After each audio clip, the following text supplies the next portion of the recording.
إن الحمد لله نحمده ونستعينه ونستغفره ونعوذ بالله من شرور أنفسنا ومن سيئات أعمالنا من يهده الله فلا مضل له ومن يضلل فلا هادي له وأشهد أن لا إله إلا الله وحده لا شريك له وأشهد أن نبينا محمدا عبده ورسوله صلى الله عليه وعلى آله وصحبه وسلم بلغ الرسالة وأدى الأمانة ونصح الأمة وكشف الله به عن أمته الغمة وجاهد في الله حق جهاده حتى أتاه اليقين فصلوات الله على رسول الله وعلى آله وصحبه أجمعين وسلم تسليما مزيدا إلى يوم الدين أما بعد فيا عباد الله chers serviteurs d'Allah, craignez Allah d'une véritable crainte et sachez que la crainte du Seigneur de l'univers est source d'élévation ici-bas et de secours dans l'au-delà. Allah nous dit dans le Coran: et quiconque obéit à Allah et à son messager et craint Allah et le redoute, alors voilà ceux qui récoltent le succès. Chers musulmans, de nombreux ennemis encerclent l'homme. Les diables parmi les hommes et les démons, ils embellissent le mal et enlaidissent le bien. S'ajoute à eux l'âme incitant au mal ainsi que la passion humaine. Tous ces gens-là appellent le plaisir et nous guident vers notre perte et nous font chuter dans les péchés capitaux. À ce moment-là intervient la miséricorde d'Allah subhanahu wa ta'ala, le sage, le clément, le miséricordieux, le doux et le savant, Azza wa Jal, celui qui a ouvert pour ses serviteurs les portes du repentir et leur a enseigné la demande de pardon que l'on appelle al-istighfar, et il a fait que les actes pieux soient également des sources d'expiation ainsi que les épreuves quotidiennes de la vie et les malheurs. Et Allah subhanahu wa ta'ala, de sa grâce et de sa bonté, change même les mauvaises actions de ceux qui se répandent en bonnes actions. Allah dit dans le Coran: et Allah veut accueillir votre repentir, mais ceux qui suivent les passions veulent que vous vous incliniez grandement vers l'erreur comme ils le font. Allah veut vous alléger les obligations car l'homme a été créé faible. Chers croyants, Allah subhanahu wa ta'ala a fait du repentir un refuge solide pour le croyant et une forteresse ferme pour ceux qui se répandent. Dans cette forteresse entre le pécheur reconnaissant ses péchés, plaçant son espoir en Allah subhanahu wa ta'ala, regrettant ce qu'il a pu faire, ne persistant pas à commettre ce péché, et il cherche refuge dans la demande de pardon. Il fait suivre une mauvaise action par une bonne, et Allah subhanahu wa ta'ala pardonne alors ses péchés et l'élève en degrés, grâce à un repentir sincère, effaçant les erreurs, quelle que soit la gravité de cette erreur. Lorsque la personne, par exemple, est mécréante ou bien polythéiste, si elle se répand de cela, Allah pardonne ses péchés.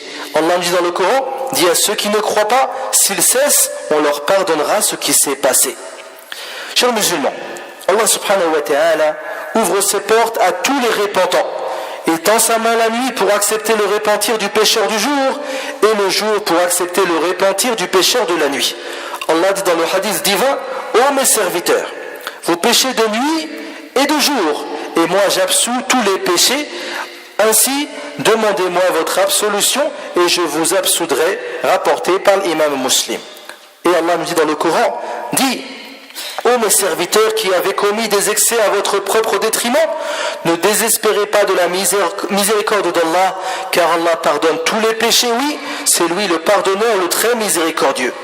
Et il dit dans notre verset: quiconque agit mal ou fait du tort à lui-même, puis aussitôt implore d'Allah le pardon, trouvera Allah pardonneur et miséricordieux. Chers frères et sœurs, celui qui oserait penser qu'un péché ne peut être englobé par le pardon d'Allah aura alors pensé du mal de son Seigneur. Combien de serviteurs ont exagéré dans les péchés, étaient les plus éloignés de l'obéissance d'Allah, et Allah subhanahu wa ta'ala leur a octroyé un repentir qui a effacé leurs péchés passés, et ils sont devenus des pieux serviteurs obéissants, ils sont devenus des fidèles de la mosquée dévoués, prosternés et debout, prenant garde à l'au-delà et espérant la miséricorde de leur Seigneur. Chers croyants, le prophète sallallahu alayhi wa sallam nous dit: tous les fils d'Adam sont fautifs Ils commettent de grandes erreurs. Et les meilleurs des fautifs sont ceux qui se répandent, rapportés par At-Tirmidhi et d'autres. C'est pour cela que quiconque se serait sali avec des péchés, qu'il s'empresse de se laver avec l'eau du repentir et de la demande de pardon. Car Allah subhanahu wa ta'ala aime les repentants et ceux qui se purifient. Dans les deux sahih, Al-Bukhari et Muslim, selon Abu Huraira, le prophète sallallahu alayhi wa sallam a dit, dans le hadith divin, Allah dit, mon serviteur a commis un péché. Puis il a dit, oh Allah, pardonne-moi mon péché. Allah répondit alors, mon serviteur a commis un péché et a su qu'il avait un Seigneur qui pardonne les péchés et qui châtie celui qui les commet. Et le serviteur recommença alors à pécher et demanda à nouveau, oh Allah, pardonne-moi mon péché. Allah s'exclama encore en disant, mon serviteur a commis un péché et il a su qu'il a un Seigneur qui pardonne les péchés et qui châtie celui qui le commet. Puis le même serviteur pécha encore une autre fois et il réitéra sa demande de pardon en disant, Ya Rabbi, pardonne-moi mon péché. Et Allah s'exclama à nouveau en disant, mon serviteur a commis un péché et il a su qu'il avait un Seigneur qui pardonne les péchés et qui châtie celui qui les commet. J'ai déjà pardonné à mon serviteur, qu'il fasse alors ce qu'il veut. Ali ibn Abi Talib radiyallahu anhu a été interrogé au sujet du serviteur qui commet un péché. Que doit-il faire? Il a dit, yastaghfirullah wa yatub, qu'il demande pardon et se répente. On lui dit, et s'il recommence? Il dit qu'il demande pardon et se répente. On lui dit, s'il recommence? Il dit qu'il demande pardon et se répente. On lui dit, jusqu'à quand va-t-il demander pardon et se repentir? Ali ibn Abi Talib a dit, jusqu'à ce que le shaitan soit lassé. Jusqu'à ce que le shaitan soit lassé. C'est-à-dire qu'il n'y a pas de mal c'est pas qu'il n'y a pas de mal, mais il ne faut jamais que la personne soit lassée de la demande de pardon, même si elle est amenée à recommettre le même péché plusieurs fois. Et Al-Hassan al-Basri, rahimahullah, fut interrogé. On lui dit, l'un d'entre nous n'a-t-il pas honte de son Seigneur de lui demander pardon, puis de recommettre ce même péché? Al-Hassan répondit en disant, c'est ce que le diable recherche de vous. C'est-à-dire de penser que on doit avoir honte de redemander pardon parce qu'on est retombé dans ce péché. C'est ce que le diable recherche de vous. Ne soyez jamais laissés de la demande de pardon. Chers serviteurs d'Allah, en plus du repentir et de l'istighfar, il y a des actes pieux, obligatoires et surrogatoires, qui expient les péchés et élèvent en degrés, comme par exemple la purification, la prière, le jeûne, l'aumône, la umrah, le hajj, le dhikr, la lecture du Coran et autres. Ces choses-là sont cause de pardon des péchés. Le prophète sallallahu alayhi wa sallam nous dit, quiconque se purifie chez lui, puis se rend à pied vers une maison d'Allah pour y accomplir une prière obligatoire, un de ses pas efface un péché et le second l'élève en degré, rapporté par Muslim. Et il dit également, sallallahu alayhi wa sallam, les 5 prières quotidiennes, ainsi que celles du vendredi au vendredi suivant et le ramadan jusqu'au ramadan suivant, effacent les péchés commis entre les deux, à condition de se préserver des grands péchés rapportés par Muslim. Et il dit également, sallallahu alayhi wa sallam, celui qui accomplit ses ablutions avec soin, puis se rend à la prière du vendredi et écoute attentivement le sermon, se verra pardonner ses péchés commis depuis le vendredi précédent, plus 3 jours supplémentaires, et celui qui s'amusera avec les cailloux durant le sermon fera preuve de distraction, rapportée par Muslim. Et les portes des actes expiatoires sont indénombrables, comme le fait de rechercher la subsistance, le fait de nourrir les pauvres, le bon comportement, l'indulgence dans les relations, la recherche de la science, la présence dans les cercles de rappel, etc., etc.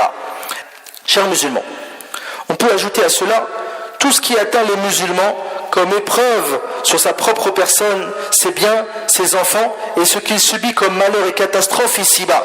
Beaucoup de gens se plaignent. Je suis malade, il m'est arrivé telle ou telle chose. Sachez que ces choses-là qui vous arrivent, ces catastrophes, sont des choses qui expient les péchés. Tout cela n'est qu'expiation des péchés et effacement des erreurs et élévation en degrés.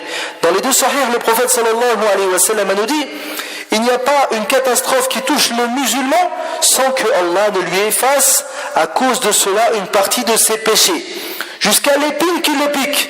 C'est-à-dire un petit malheur, comme une épine qui t'a piqué le pied par exemple, Allah Azza wa Jal te pardonne tes péchés grâce à cela. Donc que penser de gens qui tombent malades, des gens qui perdent leurs biens, qui perdent leurs enfants, des gens qui subissent des guerres, etc., etc. Et dans une autre version, sans qu'il ne l'élève en degré et ne lui efface un péché. Et dans le Muwatta, le prophète sallallahu alayhi wa sallam a dit: le malheur ne cesse d'éprouver le croyant et la croyante en lui-même, ses enfants et ses richesses, jusqu'à ce qu'il rencontre Allah sans péché. Une personne aura tellement été éprouvée ici-bas que Yawm al-Qiyamah, il viendra et ne trouvera plus de péché parmi les péchés qu'il aura commis. Chers frères et sœurs, lorsque donc le serviteur se tourne vers son Seigneur avec une détermination véridique et un repentir sincère, ayant la certitude de la miséricorde d'Allah subhanahu wa ta'ala et s'efforce d'œuvrer, alors la quiétude et la tranquillité entrent dans son cœur et les portes de l'espoir en Allah s'ouvrent alors devant lui et la confiance en lui-même revient et il suit alors le droit chemin et se retrouve sous le voile d'Allah, le camouflant de ce qu'il a pu faire dans le passé. Allah dit dans le Coran: ô vous qui avez cru, répentez-vous à Allah d'un repentir sincère. Il se peut que votre Seigneur vous efface vos fautes et qu'il vous fasse entrer dans des jardins sous lesquels coulent les ruisseaux, le jour où Allah épargnera l'ignominie aux prophètes et à ceux qui croient avec lui. Leur lumière courra devant eux et à leur droite et ils diront: ô Seigneur, parfais-nous notre lumière et pardonne-nous car tu es omnipotent. Ayyuhal mu'minun. Chers croyants, craignez Allah et sachez que beaucoup de gens sont trompés par de longs espoirs et par une longue vie et par la beauté de la jeunesse et la santé. Ils pensent du fait qu'ils sont en bonne santé, qu'ils sont jeunes, que la mort ne peut pas les atteindre. Et ils sont trompés également par les trop nombreux délices ici-bas et ils commettent alors des péchés et retardent le repentir sans penser à la conséquence de cela, sans penser à la mauvaise mort, mais ils n'ont trompé en cela qu'eux-mêmes, car comme tout le monde le sait, la mort vient par surprise. Allah dit dans le Coran: mais le repentir n'est point destiné à ceux qui font de mauvaises actions jusqu'au moment où la mort se présente à eux. Il dit: je me répands maintenant. Non, à ce moment-là, le repentir n'est plus accepté. Il fallait se repentir bien avant. Chers serviteurs d'Allah, il y a à l'opposé des gens qui, lorsqu'ils commettent un péché, accourent vers le repentir. Ils s'empressent de nettoyer leurs péchés par le retour vers Allah et le repentir et l'istighfar et les œuvres pieuses. Et cela se retrouve assurément dans le rang des pieux à qui Allah a promis un paradis dont la largeur est semblable aux cieux et à la terre. Allah dit dans le Coran: et pour ceux qui, s'ils ont commis quelques turpitudes ou causé quelques préjudices à leurs propres âmes, ils se souviennent d'Allah et demandent pardon pour leurs péchés. Et qui est-ce qui pardonne les péchés sinon Allah, et qui ne persiste pas sciemment dans le mal qu'ils ont fait? Ceux-là ont pour récompense le pardon de leur Seigneur, ainsi que les jardins sous lesquels coulent les ruisseaux, pour y demeurer éternellement. Comme est beau le salaire de ceux qui font le bien. Nasallallahu ta'ala bi asma'ihi al-husna wa sifatihi al-ula an yaj'alna jami'an min al-muttaqin, أن يجعلنا جميعا من المنيبين والمستغفرين. اللهم إنا نسألك الجنة وما قرب إليها من قول أو عمل، ونعوذ بك من النار وما قرب إليها من قول أو عمل. اللهم أصلح لنا ديننا الذي هو عصمة أمرنا، وأصلح لنا دنيانا التي فيها معاشنا، وأصلح لنا آخرتنا التي إليها معادنا، واجعل الحياة زيادة لنا في كل خير والموت راحة لنا من كل شر يا عزيز يا غفار. اللهم اشف مرضانا ومرضى المسلمين، اللهم اشف مرضانا ومرضى المسلمين، اللهم اشف مرضانا ومرضى المسلمين. اللهم رب الناس أذهب البأس، اللهم أنت الشافي لا شفاء إلا شفاؤك، شفاء لا يغادر سقما. اللهم اغفر لموتى المسلمين الذين شهدوا لك بالوحدانية ولنبيك بالرسالة وماتوا على ذلك. اللهم تقبل من الإخوان والأخوات الذين يسمون لأجل هذا المسجد بأموالهم ودعواتهم وجهودهم وأوقاتهم. اللهم تقبل منهم واجعل ذلك حسنات مضاعفة في ميزان حسنة يوم القيامة. ربنا آتنا في الدنيا حسنة وفي الآخرة حسنة وقنا عذاب النار. اللهم صل وسلم وبارك على عبدك ورسولك محمد وعلى آله وصحبه أجمعين.